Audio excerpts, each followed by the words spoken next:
أعوذ بالله من الشيطان الرجيم. بسم الله الرحمن الرحيم.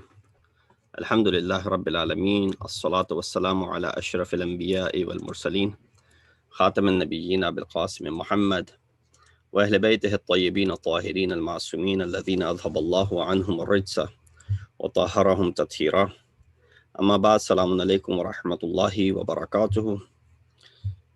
Welcome to Tuesday night program of Dua Tawassul.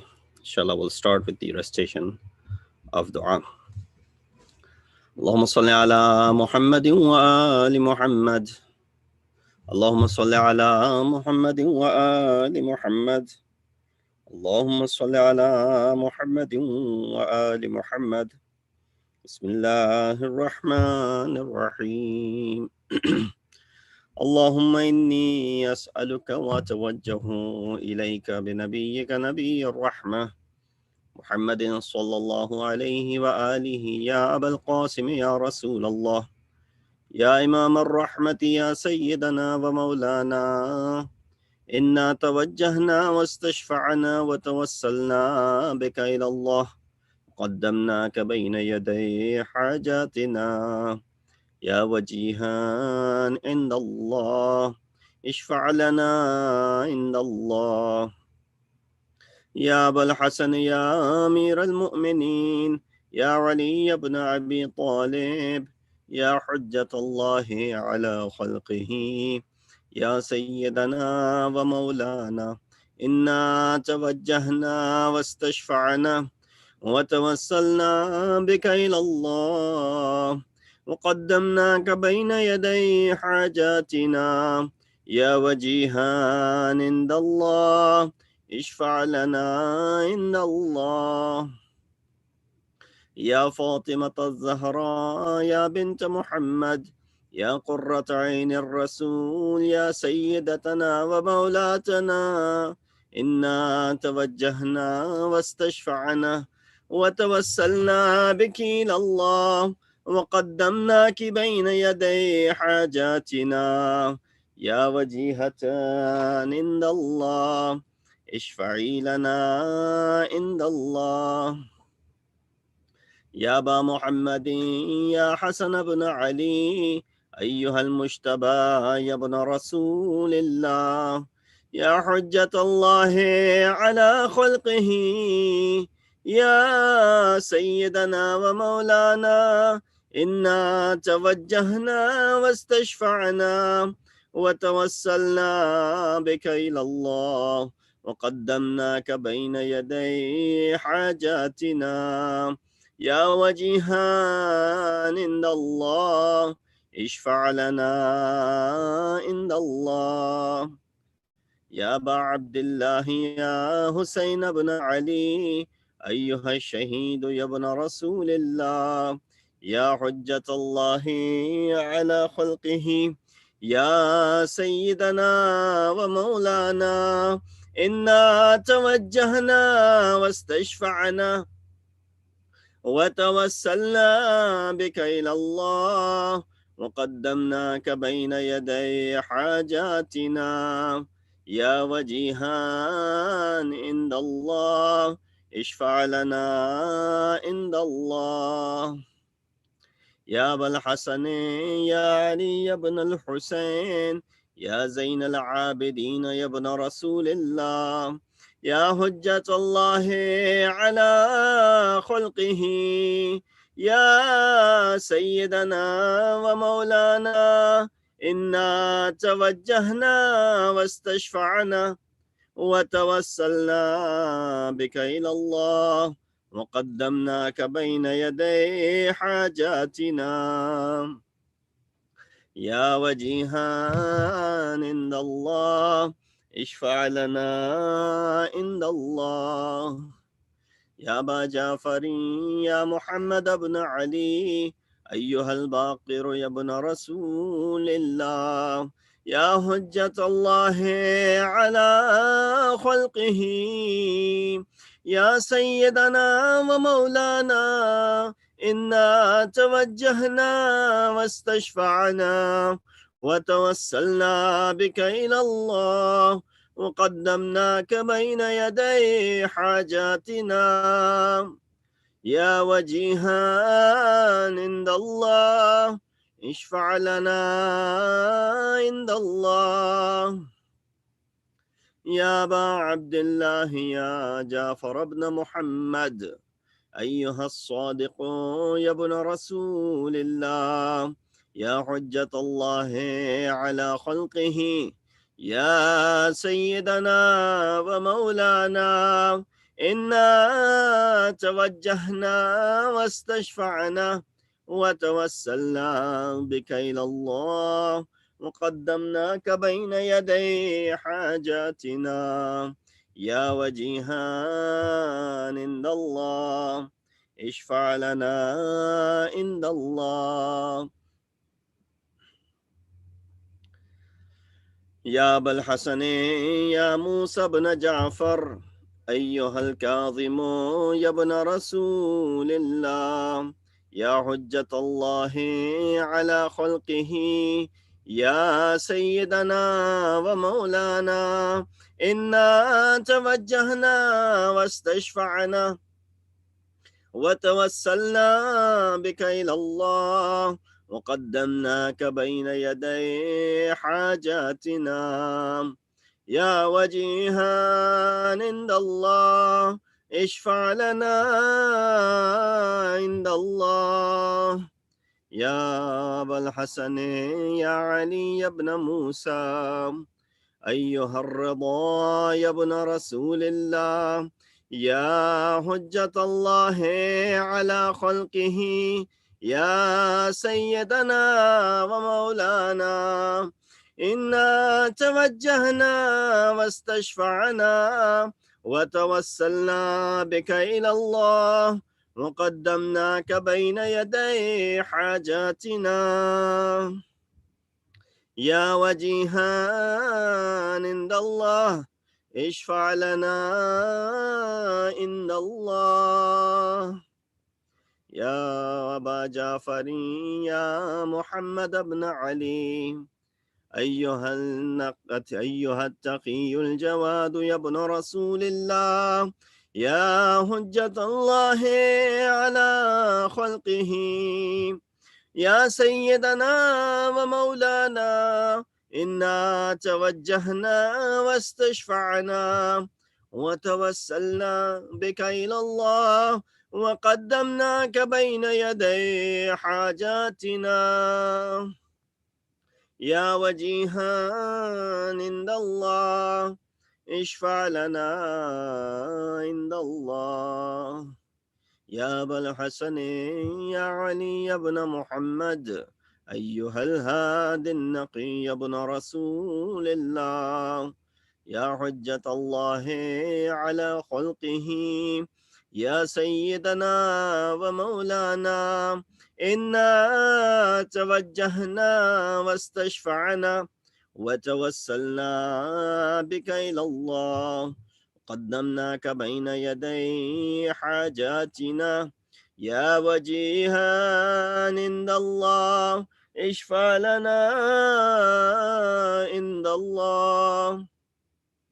يا أبا محمد يا حسن بن علي أيها الزكي العسكري يا ابن رسول الله، يا حجة الله على خلقه، يا سيدنا ومولانا، إنا توجهنا واستشفعنا وتوسلنا بك إلى الله، وقدمناك بين يدي حاجاتنا يا وجيها عند الله اشفع لنا عند الله. يا وصي الحسن والخلف الحجة أيها القائم المنتظر المهدي يا ابن رسول الله، يا حجة الله على خلقه، يا سيدنا ومولانا، إنا توجهنا واستشفعنا وتوسلنا بك إلى الله، وقدمناك بين يدي حاجاتنا يا وجيها عند الله اشفع لنا عند الله يا وجيها عند الله اشفع لنا عند الله. Ask for your hajat from Allah subhanahu wa ta'ala.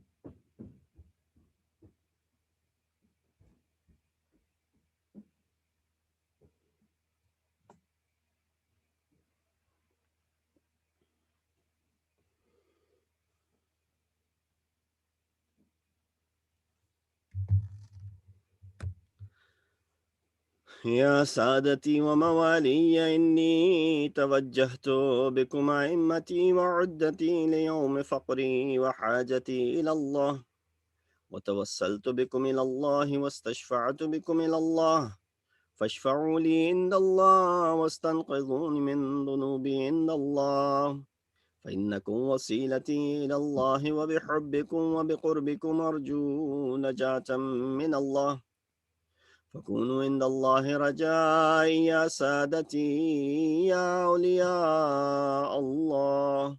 صلى الله عليهم أجمعين، ولعن الله أعداء الله ظالميهم من الأولين والآخرين، آمين رب العالمين. اللهم صل على محمد وآل محمد. لأرواح المؤمنين والمؤمنات فاتحة. بسم الله الرحمن الرحيم. الحمد لله رب العالمين الرحمن الرحيم مالك يوم الدين إياك نعبد وإياك نستعين اهدنا الصراط المستقيم صراط الذين أنعمت عليهم غير المغضوب عليهم ولا الضالين. اللهم صل على محمد وآل محمد. Let's also remember those who are in need of du'as, especially on this night. When we make this du'a and we recite this du'a and do tawassul to Ahlul Bayt alayhim salatu wassalam, let's remember all of those people who are suffering, struggling, going through financial, physical, spiritual difficulties. May Allah subhanahu wa ta'ala bring them out of their difficulties and give them a speedy recovery. Let's make dua for them as well by reciting this ayat from Surah Naml together. Bismillah ar-Rahman ar-Rahim. أما يجيب المضطر إذا دعاه يكشف السوء أما يجيب المضطر إذا دعاه ويكشف السوء أما يجيب المضطر إذا دعاه ويكشف السوء أما يجيب المضطر إذا دعاه ويكشف السوء أما يجيب المضطر إذا دعاه ويكشف السوء ويجعلكم خلفاء الأرض أإله مع الله قليلا ما تذكرون. أعوذ بالله من الشيطان الرجيم. بسم الله الرحمن الرحيم. الحمد لله رب العالمين، الصلاة والسلام على أشرف الأنبياء والمرسلين، خاتم النبيين بالقاسم محمد وأهل بيته الطيبين الطاهرين المعصومين الذين أذهب الله عنهم الرجس وطهرهم تطهيرا. أما بعد، فقد قال علي بن الحسين عليهم الصلاة والسلام: وجعل لكل روح منهم قوتا معلوما مقسوما من رزقه لا ينقص من زاده ناقص ولا يزيد من نقص منهم زائد، ثم ضرب له في الحياة أجلا موقوتا ونصب له أمدا محدودا. صدق الإمام عليه الصلاة والسلام. Assalamu alaikum wa rahmatullahi wa barakatuhu. Welcome to Tuesday Night Program once again. Remember, we've been doing the commentary on Sahifa Sajjadiyah, the very first dua. We began last week, 2 weeks ago, and we had these discussions, the first 4 parts. We went over the brief history of our fourth Imam, background of Sahifa, and the role of supplication and prayer in Islam. And then we began the very first dua, and we were able to cover first 5 or 6 segments of this dua. Last time that we had left off, we were talking about the concept of qada or qadr, and it was under this 5th segment where Imam had said they cannot keep back from what that that to which he has sent forward, nor can they go forward to that which from he has kept them back. That means the concept of not forcing your way and not extending it or nor changing it. From this, we can deduce that mankind doesn't have only one fate. Rather, he can choose different destinies for himself. For example, if someone becomes sick and seeks treatment, will find cure. That is according to his fate. If he chooses not to seek treatment and remains sick and dies, that too is according to the fate. And that is the knowledge which is with Allah subhanahu wa ta'ala. We had proven the concept of there's no force, nor there is any complete freedom. Rather, it's something which is in between according to the kalam of our sixth Imam. And so God knows with his knowledge, with his complete knowledge, which path insan will adopt. And that lies with Allah subhanahu wa ta'ala. Amirul Mu'mineen, Imam al-Muttaqeen Ali ibn Abi Talib was sitting by a wall which was already tilted. And as it started tilting more, Imam got up and sat under another wall. Someone said, "Are you running away from the qada of Allah?" That means you should have remained there, and that wall, if had fallen upon you, that should have been your qada. So he said, "Are you running away from the qada of Allah?" Imam replied, "No, I ran from one qada toward another qada of Allah with his power." So he's given me the choice. So it's not jabr, nor is it tafweed. Rather, it's something which is in between. Then fourth Imam talks about that وَجَعَلَ لِكُلِّ رُوحٍ مِّنْهُمْ قُوتًا, the concept of provision, the nourishment which has been apportioned. No one can decrease it from that which Allah increases, nor can anyone increase it from that which Allah subhanahu wa ta'ala decreases. So only Allah subhanahu wa ta'ala assigns the provision for mankind, as mentioned in Quran. نَحْنُ قَسَمْنَا بَيْنَهُمْ مَعِيشَتَهُمْ فِي الْحَيَاةِ الدُّنْيَا. Chapter 43, verse number 32 talks about this concept, that it is we who have dispensed among them their livelihood in the present life. So no one has the ability, in other words, to increase or decrease besides Allah subhanahu wa ta'ala. So if there is a increment, that means it is with the permission of Allah. And if it's decreasing, then it is with the knowledge of Allah.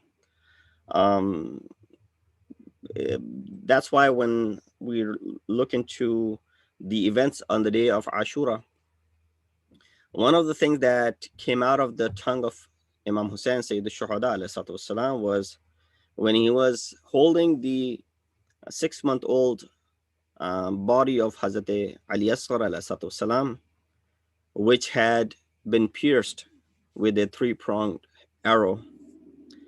And Imam said a very, for us, it is unusual. And Imam uttered these words when he said, "It is easy for me. Hawwin alayya. It is easy for me to bear this loss."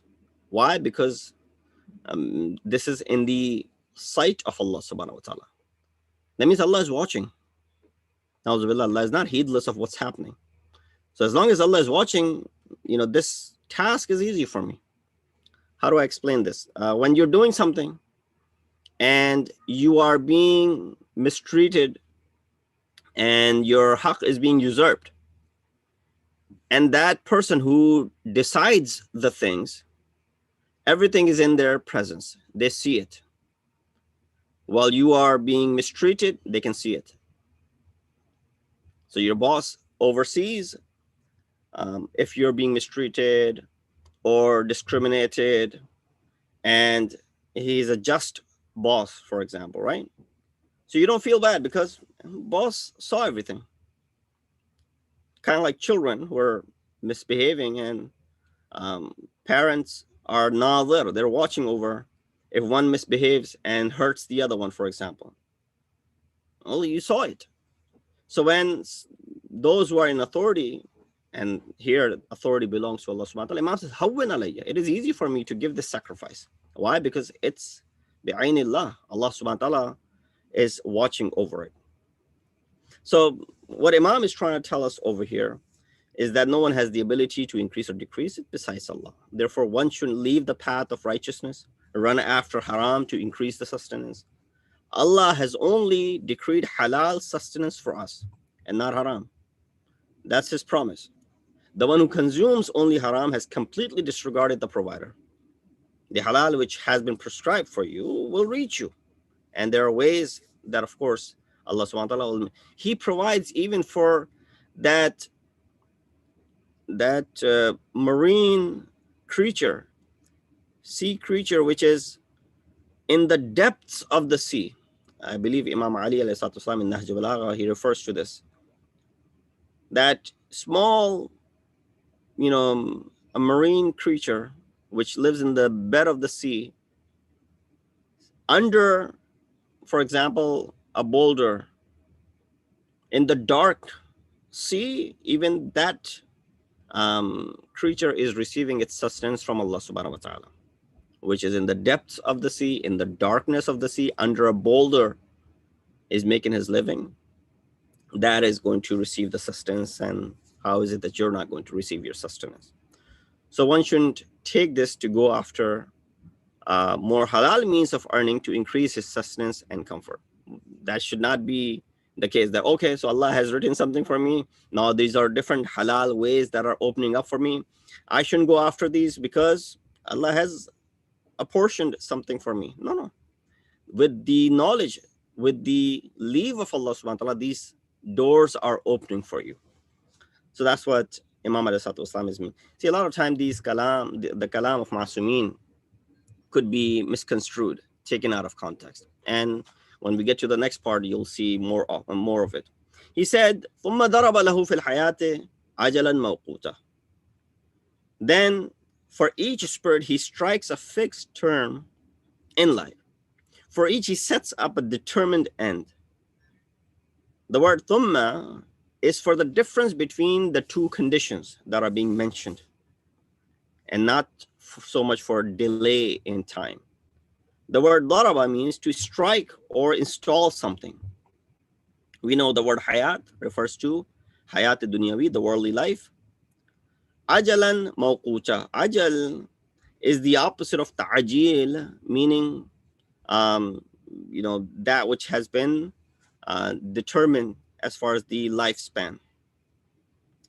Then comes the word, when Imam moves forward, he says, يَتَخَطَّ إِلَيْهِ بِأَيَّامِ عُمْرِهِ.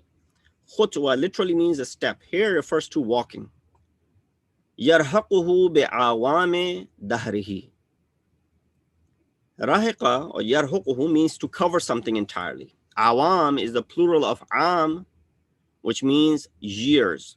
And kullu am wa antum bikhair, I'm sure you've heard of it. So Imam mentions that he walks towards it through the days of his span, the life that he's been given. He overtakes it through the years of his time. Then when he takes his final step and embraces the reckoning of his span, the life that Allah has given to him, God seizes him to the abundant reward or the feared punishment to which he has called him upon. Now, of course, this requires some explanation. There's a doubt which could arise from looking at this, that this sentence suggests that we have a specified time in this life, and therefore,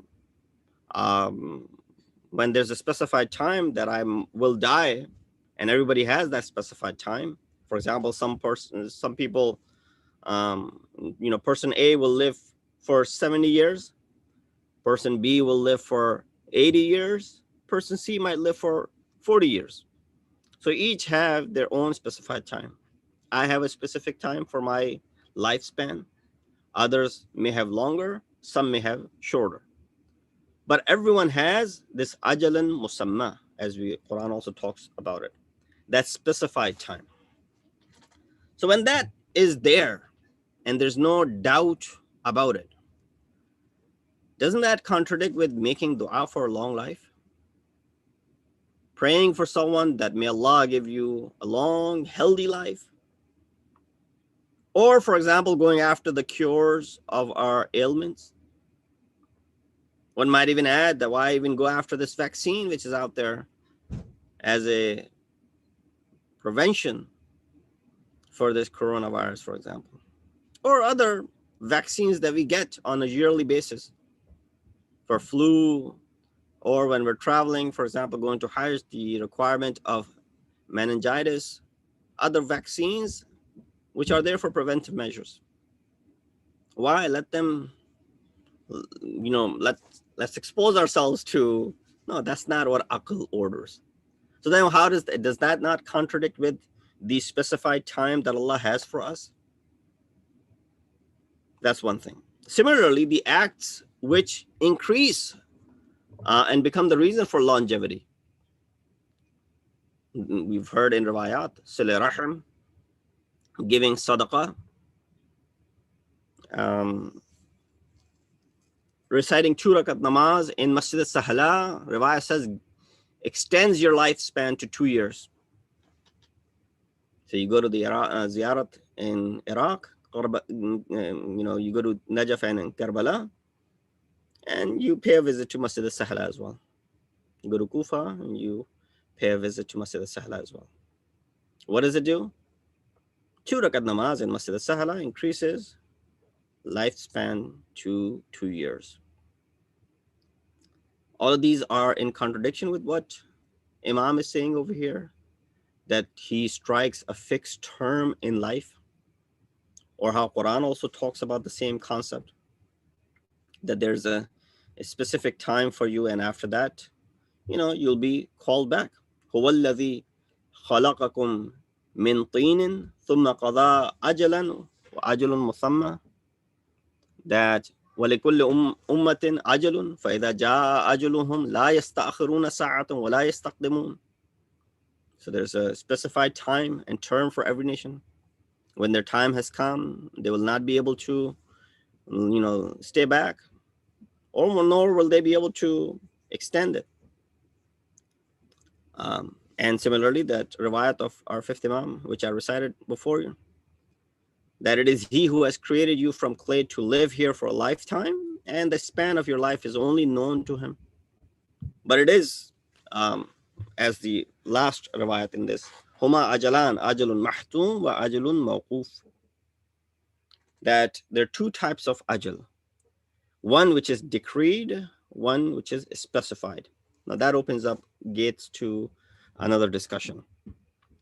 So what Imam is trying to tell us over here, that while there's a specified time for you, that does not mean there aren't other elements which can delay your qada, which can delay your death, for example. The answer to this doubt is same as the answer to the sustenance that we had talked about. For everyone, there's a specified time. But with some external elements, lifespan can increase and as well as can decrease. But this change in our lifespan, whether increment or decrease, that knowledge rests with Allah subhanahu wa ta'ala. And that is the entire, when we talked about qada and qadr, which is sometimes very difficult for one to fathom and comprehend as to, aren't we forced? Isn't this coercion? That if Allah knows that this is what's going to happen, then that means we're forced to, for example, this much lifetime. Now that is the knowledge with Allah subhanahu wa ta'ala, but He has given you complete freedom to choose whichever path, or even to delay it, and even to, cause it to come closer. And it does not contradict with this ayat that la yasta'khiruna sa'atan wa la yastaqdimun. We're not pushing it back. We're not causing it to come closer. Rather, with certain amal, this is with the command of Allah subhanahu wa ta'ala that it can be delayed or it can come forward. There was a story of a person that Rasulullah predicted that this person will die today. And that man went to the jungle to cut the woods. And Rasulullah said his ajal has come and he will die today. But he came back from the jungle and he was still alive. People said to Prophet, "Oh Prophet, that man is back. He's alive." Rasulullah went up to him and he said, "What did you do today out of the ordinary?" He said, "Nothing really. My wife gives me 2 pieces of bread for the entire day. When I was going, I saw a man who was asking for food and who was really poor and in need. I gave him one and said, I'll just eat the other bread as my entire day's meal." Rasulullah said, "So you did sadaqah?" He said, "Yes." Rasulullah said, "Move your woods that you have chopped today." When he moved the woods that he had chopped for the day, he saw that there was this black scorpion, a deadly, venomous scorpion that was biting on one of the pieces of the wood. So that's supposed to have bitten you, which would have caused your death. But with sadaqah, you extended it and you averted it. Similarly, there was a child who was walking along with his father with disrespect, walking ahead of his father, and Imam called upon him. And then sixth Imam narrated that hadith. He said, when it comes to your parents, especially your father, 3 things. La yusammi bi'ismi, don't call him by his name. La tajlis qablahu, don't sit before he does. Wa la tamshi amamahu, don't walk ahead of him out of disrespect. Yeah, you want to go ahead and open the door for him, that's fine. But walking ahead of him out of hatak and disrespect, don't do that. And then Imam said, this child who walked 3 steps ahead of his father out of disrespect, Allah decreased 30 years from his life. So yes, while Imam is referring to, and this ayat is referring to, that no one can delay, but this is with the permission of Allah subhanahu wa ta'ala, it is possible. And that discussion of Huma ajalan, ajalun mahtum wa ajalun mawquf, that discussion requires in-depth analysis and probably take another 10, 12 minutes. So I'll refrain from getting into that discussion for tonight. And inshallah, we'll continue from where we left off. We ask Allah subhanahu wa ta'ala to give us the tawfiq and ability to understand this kalam of our 4th Imam, Imam Zainul Abidin alayhi salatu wasalam. Understand, not only pay attention to these words of wisdom, but apply them into our lives. We ask Allah to hasten the reappearance of our weighted Imam, make us amongst the helpers and the soldiers of Imam. Wa akhiru da'wana and alhamdulillahi rabbil alameen. Mutawajjih ziyarat. Assalamu alaikum Rasulullah, Assalamu alaikum Nabi Allah, Assalamu alaikum Habib Allah, Assalamu alaikum Khairatullah, Assalamu alaikum wa rahmatullahi wa barakatuh, Assalamu alaikum Abdullah, Assalamu alaikum Ibn Rasulullah, Assalamu alaikum wa ala jaddika wa abika wa ala ummika wa akhik wa rahmatullahi wa barakatuh, Assalamu alaikum Gharib al-Ghuraba, Assalamu alaikum Mu'in al-Du'afa wal-Fuqara, Assalamu alaikum Shams al-Shumus wa Anis al-Nufus ayyul matfun bi'ardatu salib ibn Musa Allah wa rahmatullahi wa barakatuh, Assalamu alaikum Sahib al-Asr wal-Zaman, Assalamu alaikum Imam al-Insi wal-Jan, Assalamu alaikum Sharik al-Quran, Ajjalallahu ta'ala farajak, وسهل الله مخرجك وظهورك وجعلنا من أعوانك وأنصارك ورحمة الله وبركاته. اللهم صل على محمد وعلى آله. Join us on Thursday night for our regular Shabbat Jummah.